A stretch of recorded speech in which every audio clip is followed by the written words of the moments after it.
time to Andrew, and thank you so much for coming today and extending your stay here in Longview after the oral. Thank you. Yeah, so we had to get the photos because I forgot in the middle of my, I didn't want to take the Facebook photos, the photos from Facebook in the middle of my defense. So I get some photos so I can post them on Facebook and pretend that this was the defense part. But I'm sure you all will be a much more kind audience, hopefully, and they're actually great. So it's great to be here at LeTourneau. I've heard a lot about LeTourneau and Jay Gary. He's been a mentor to me and served on my dissertation committee. Just a little background myself. I'm third generation, both minister and teacher. So my parents and grandparents were both ministers and teachers. So I have a passion for education and ministry. I did my undergraduate at university. It was called Missouri Rollin. Now it's Missouri Science and Technology, but has a campus that reminds me a lot of this campus here. And then I did graduate school and studied computer science at MIT. And while I was there, co-founded a research group called the Internet Telephony Consortium with one of the fathers of the Internet, David Clark. And so it's really, this is the first time I've been on a Christian tech campus, so it's great to be at what many people would call LeTourneau, the Christian MIT, so it's great to be here. So I want to start by telling a story. Whenever I was in college, like many people here, I went on a missions trip for the summer, and this is in 1993 to South Africa. So you can see me, I'm this guy right there, a lot younger, got a little bit more hair. And I went there to work with street children.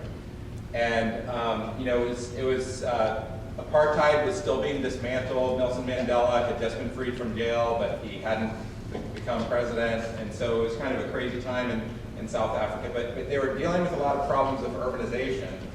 And at any given time in Cape Town, there's about 10,000 street children on the street. And the street children phenomenon, for those who haven't been to developing countries, is kind of something we don't really have in the U.S., where children, age 2 to whatever, basically being raised entirely on the street. And so I was at a shelter for street children, and so you can see here all the street children, a couple of them were the co-workers. And while I was there, the thing that got me is I knew that at any given time, there's about 10,000 kids on the street, but there's only enough room in the shelters for 100. So, basically 1%. And I came back about 12 years later to visit, and I said, how are those kids doing? And I actually met with John, the guy there, and he said, they're all dead. They all died of violent deaths. And this is only 12 years later. All the kids were dead. And I thought about that, and I just thought, is this as good as we can do? Where, there's something to, charity and the Mother Teresa model where you're helping people as they die, but I think there's something else that you can do. So I talked with the guy who was this guy's boss. His name was Lorenzo David, and he said, well, after you left, we changed our strategy from being focused on charity to being focused on changing systems. He said, since that time, we've taken 9,000 kids off the street. So they're never even, they're in homes, and they're never even on the street. So we've essentially eliminated 90% of the problem before it ever even happens. Rather than just trying to put them in charity, they said, how do we change the system? And I think that picture really became a central image in my life. And I know that Andy Krause was here a few weeks ago, and I imagine a lot of you heard his talk about we shouldn't be copiers of the culture, we shouldn't be critics of the culture, we should be culture makers, and that's how you change the world. I think there's a tech equivalent of that, and I think that is to be system makers. It's easy to criticize the systems, it's easy to say what's wrong with technology, but it's hard to build a better system that is actually going to address the poverty and the problems in the world. And that's a lot of what my life has been about. So just to tell you a little bit about Tech Mission. So after I was at MIT, co-founded this research group, I tried to join a couple, it was the .com era, so I tried to do a couple .com startups, have many stories of the fish that got away. But I realized that my heart was really for the poor, and started Tech Mission with the values of Jesus, justice, and technology, and decided to try to build systems to help the poor. So in what we've done in the past 10 years, we've recruited over 75,000 volunteers through a website called ChristianVolunteering.org. And we had a technology programmer, and she did that. And she never saw the people up front, but she got 75,000 volunteers to serve. And then we ran an AmeriCorps program. Many of you are familiar with AmeriCorps. It's kind of like the domestic version of the Peace Corps. We placed 539 AmeriCorps members, and more recently we left government funding once it turned hostile to faith-based groups. We're doing something equivalent called City Vision Interns, and we served 22,000 youth.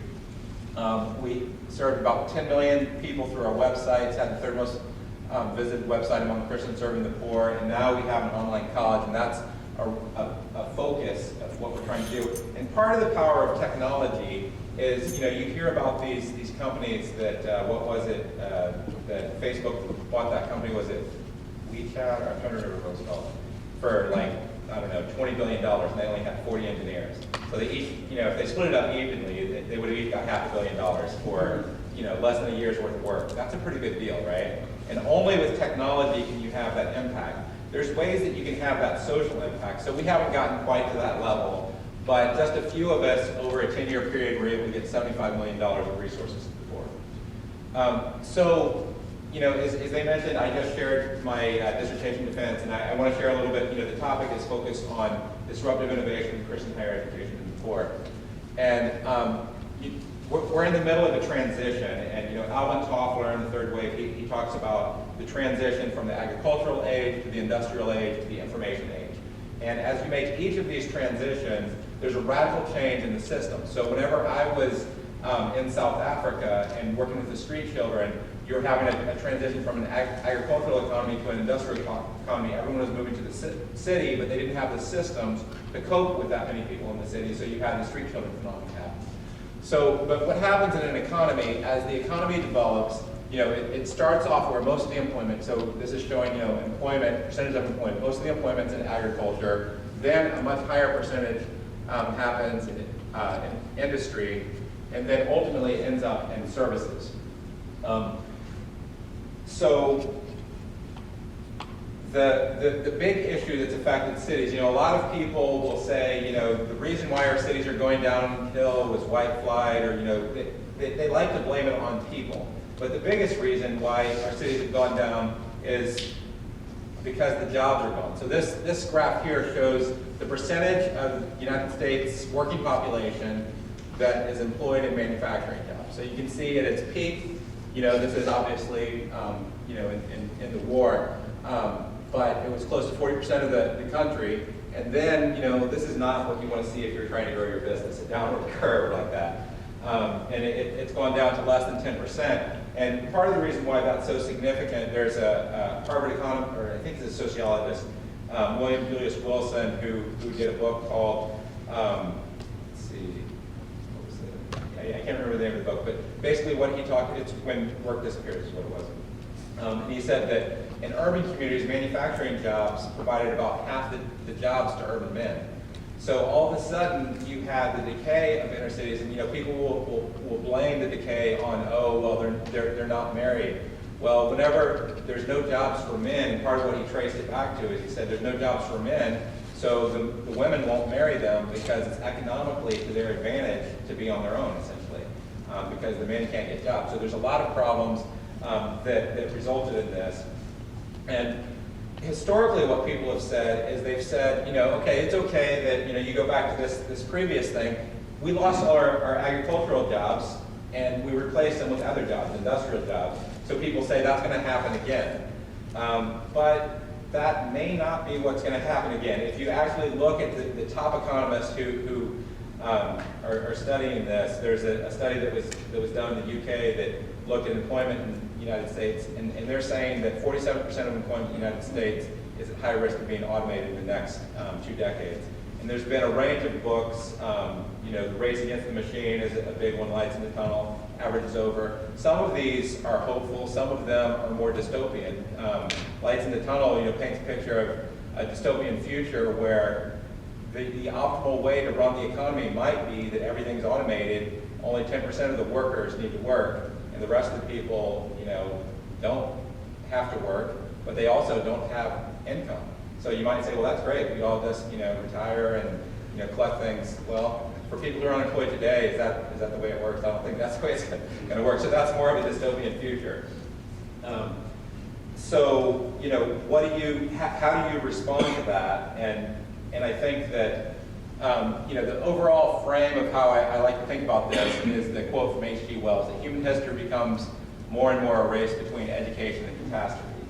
And, I think as Christians, we're going to say, clearly Jesus needs to be in there. It's going to be Jesus and catastrophe, but Jesus always, he met people's physical needs. People came to him hungry, and, the 5,000 are hungry. He didn't just say, sorry, I'm only healing people today. If you don't have healings, then, go get your own food.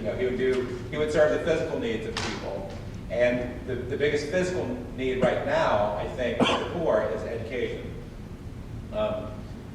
So, all this might sound, discouraging, and the question is, are we winning the race? So if you look actually at the data, it depends on who you ask. So what this chart here is, it shows educational or degree attainment by income quartile. So the top 25% is this line here, and it started off at 40%, and it went up to close to 79%. And then the next quartile, so the richest half would basically be these two groups, went up also. So if you ask them, this is almost 39-point growth, 19-point growth. Essentially, that group was winning the race with automation over that period. But if you go down to this group, this is more on the catastrophe side, and you can see that there's only 4.1% point growth and 4.5 point growth. And the problem is they just lost all their jobs. They're the people who had all those jobs, the manufacturing jobs. It was unskilled jobs. So that obviously is a problem.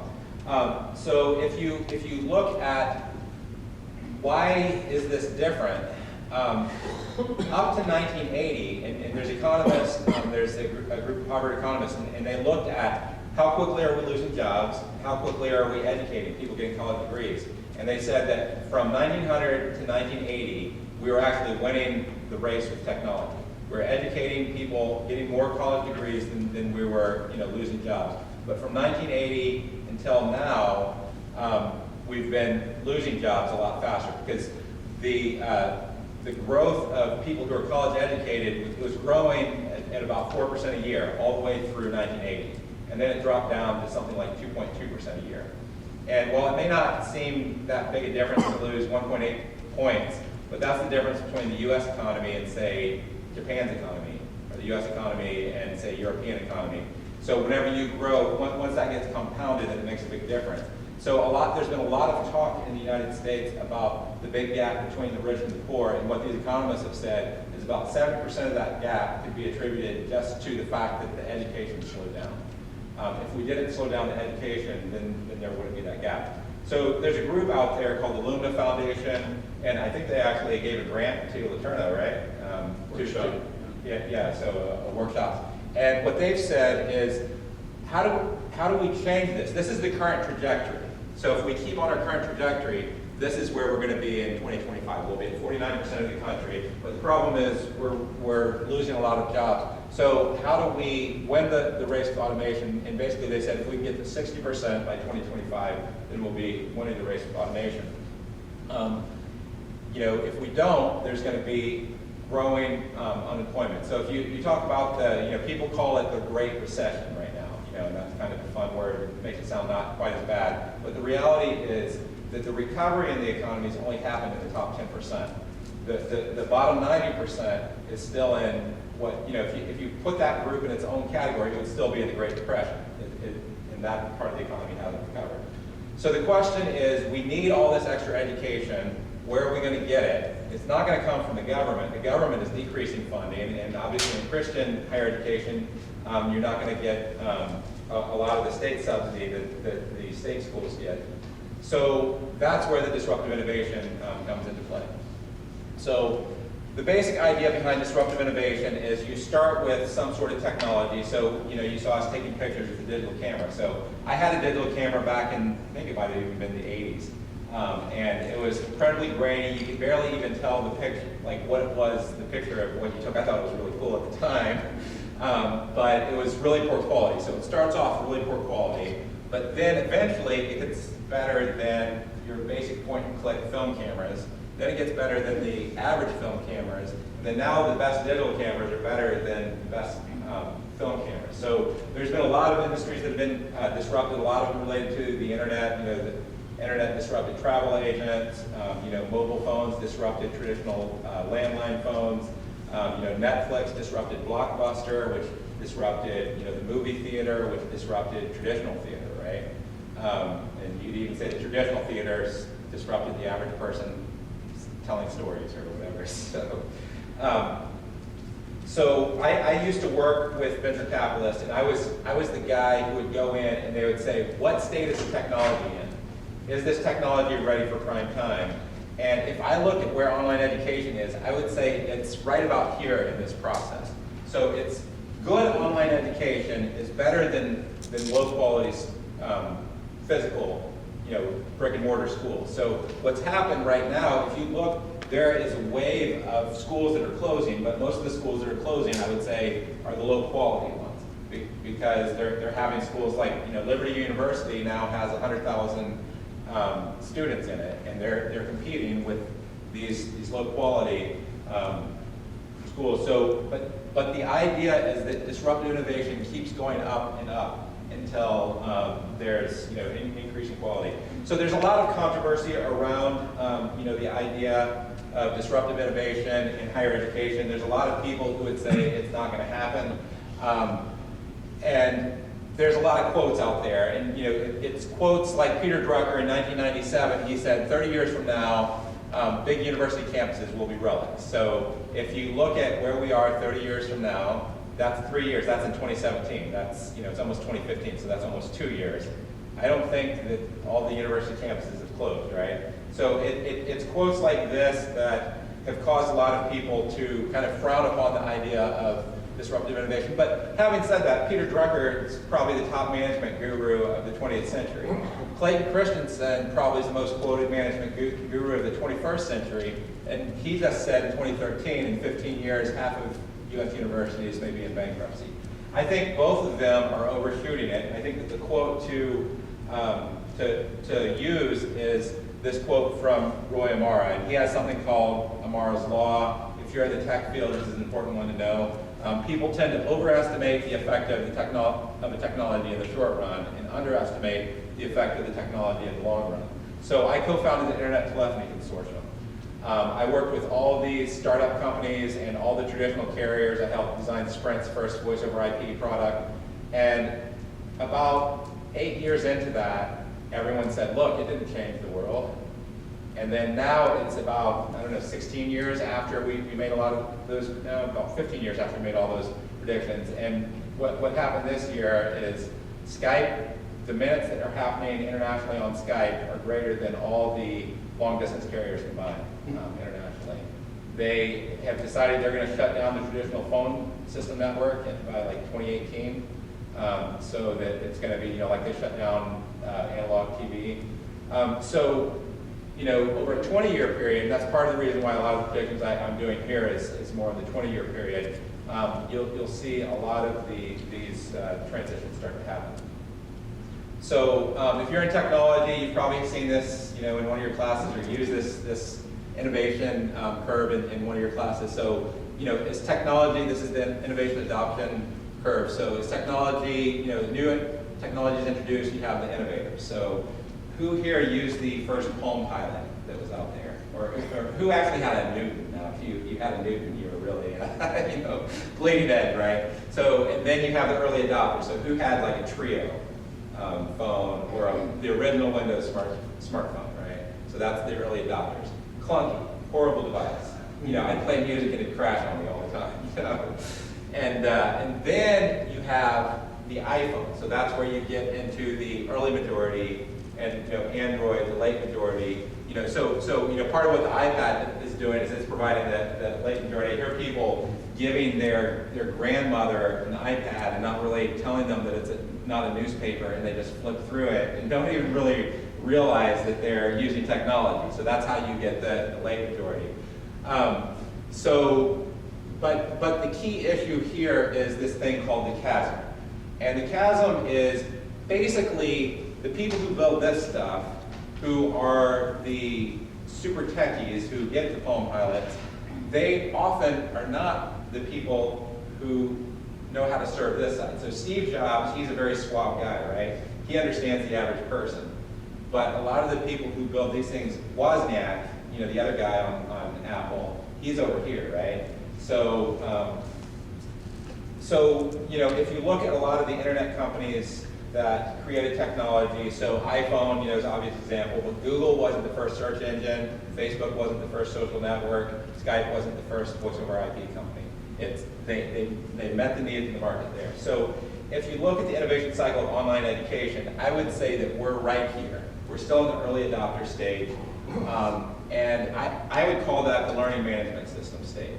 So I've never heard a person who said, that learning management system was so easy to use, I love that. Like they never have the response, like an iPhone, you're like, I can't believe how easy that is, right? I've never heard someone say that about the learning management system.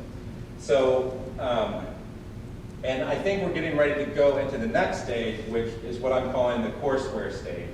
And let me just tell you a little bit of what the courseware stage is about and what courseware is about. Basically, courseware you can think of, and it's more vision, and there's a few people who are out there competing in this space. But you can think of it almost like an educational operating system or ecosystem that provides modular building blocks in an app store-like environment that enables affordable, simple, adaptive learning. And some of the courseware vendors that are out there, one of the first ones that are out there are publishers. So we are working with McGraw-Hill. They have a system called Connect. Pearson has a system called Connect. And what these systems do is essentially it builds on an ebook, but it provides the course with the ebook. And as the faculty member, you can choose which sections you're going to include. It has an adaptive learning system for each chapter. So a student who's already mastered that concept, they go through the online tutoring system, they answer the first 5 questions right, then they just skip that whole section, they're done. Whereas, someone who gets them wrong, they're going to have to keep going through the tutoring. It has built-in question banks and all the things that faculty would need.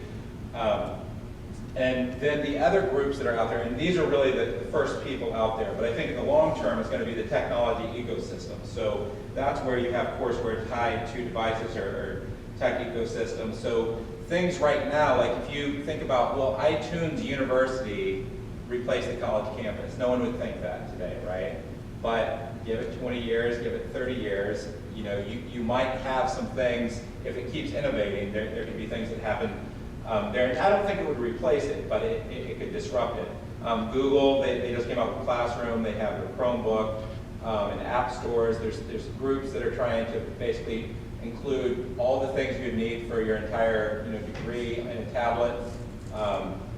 So that's another group. You have independent courseware vendors like Newton and a lot of adaptive learning vendors. Then you have open courseware and MOOCs. I actually think, all the hype is around MOOCs. I think that MOOCs as they exist really aren't going to do a whole lot. I think they're largely marketing vehicles for the large universities. But MOOCs, once they grow up and become open and get competency-based things, and they're not just marketing vehicles, that type of concept, the idea of Google having 1 billion students and offering something like a degree, that's something to think about, and that's where I say would be growing up. So, or Khan Academy and edX and a lot of these groups that are out there. And then there's other groups that are trying to be next generation LMSs, like Canvas is trying to be very simple. I'm still not that hopeful that they're going to cross the chasm, because I don't think the key part of courseware, and it was the key thing that came with the phone, was what made the iPhone so significant was the App Store. You could get 100,000 apps. And that's what's going to make the courseware, that's why it's not called a learning management system. called the courseware. It's going to be the content that is integrated in it in an easy to use manner. So what I did in my dissertation is I basically did kind of what I used to do while I was at MIT and working for companies. I had a section where I tried to forecast the future and say, based on this forecast, how is this going to impact what strategies we pursue. So a lot of the books out there that have been written on this, there's one called Abelard to Apple, Idea of the Digital University, College on Disrupting Class. Most of them have said that the elite, the top 5%, or sometimes they say the top 50 universities in the United States, will be somewhat immune to this. They're going to have brands that are so strong that, and they also have endowments that are so strong that they're going to be able to weather this. So in part of what I've looked at is I've looked at closer to a 20-year period, 21-year period. So what will higher education look like in 2035? And my expectation is that the cost of tuition are going to go up. There's something called, and I can't remember how to pronounce it, Barrow's cost disease, how to pronounce it. But basically the idea is that what's driving up, the fundamental thing that's driving up the cost of higher education, I think it's Bayram's cost disease, is the fact that highly educated, highly skilled workers the premium on them is going up. It's the reason why the 1% is getting more and more rich.